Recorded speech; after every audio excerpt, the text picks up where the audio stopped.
Кәрим Тинчурин исемендәге драма һәм комедия театрына килгәндә исә алар Ремарк әсәре буенча сәхнәләштерелгән драма чыгардылар.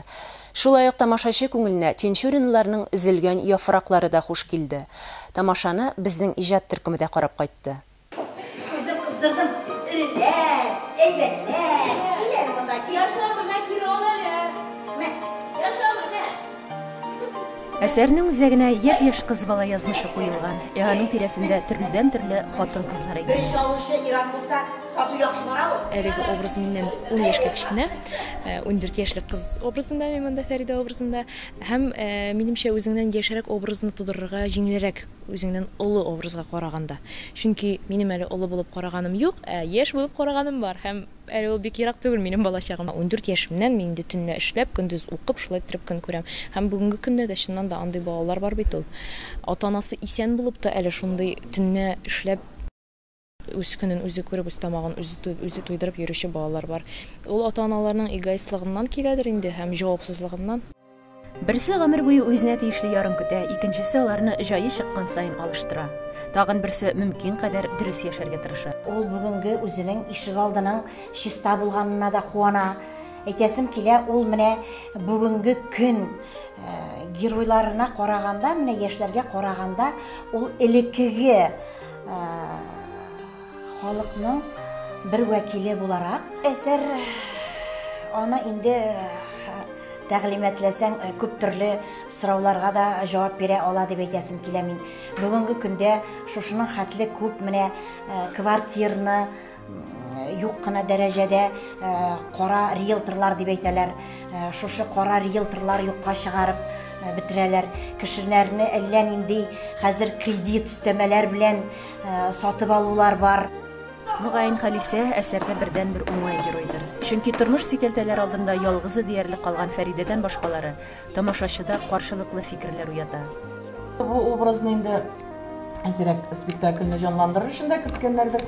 Но тормышта да андый хатыннар бар. Менә мин торган районда да, безнең ишек алдында да ул һәр вакыт шук түгәрәгә төшкәндә дә, кибеткә барганда да, тузан кагарга чыкканда аның прическа шундый матур киенгән, шундый үзен төс тотып, аның палас кагыларына кадәр шундый әз генә мин анардан да алдым инде шундый безнең образда ханым бар иде. Була бит шундый хатыннар. Уңган, булган, чиста, пөхтә. Менә шәхси тормышында булмый, килеп чыкмый. Үзенә сокланып, кешедән югары тотып, кешене түбән, ягындагы кешеләрен түбән карап, шулай өстән генә карап кешегә, шундый бер хатынны уйлыйсы килгән. Менә шундый образга кирдем. Мин тамашачыдан сизә башладым, мине кызганалар икән.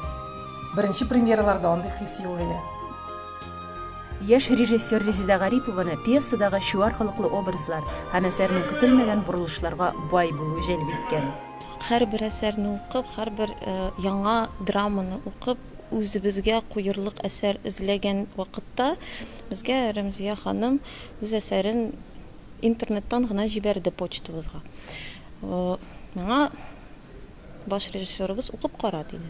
Бәлки нәрсә булса да үзең өчен табырсың. Укыдым, карадым. Мине ничек тормыш сыный? Мин гаиләмне югалтам, баламны югалтам, бөтен тормышымны югалтам.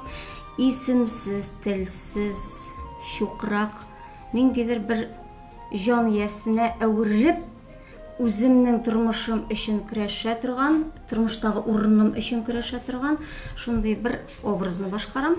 Дөрестлек җиңәргә тиеш, дөрестлек һәр вакыт алда калырга тиеш, алдыңда булырга тиеш дөрестлек. Шуңа күрә җиңәм. Бәлкем үч, бәлкем дөрестлек өчен нәрсәдер эшләү дип кабул итәргә була.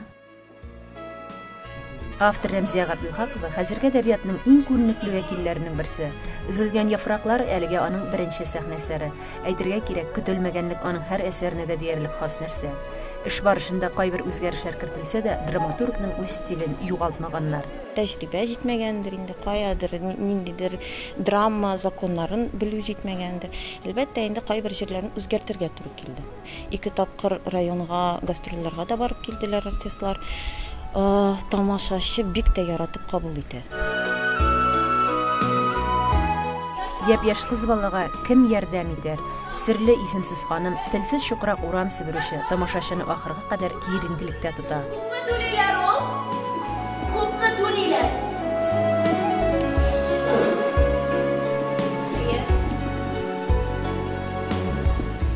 Син болай булгач мәктәпкә барып укып та йөрмим.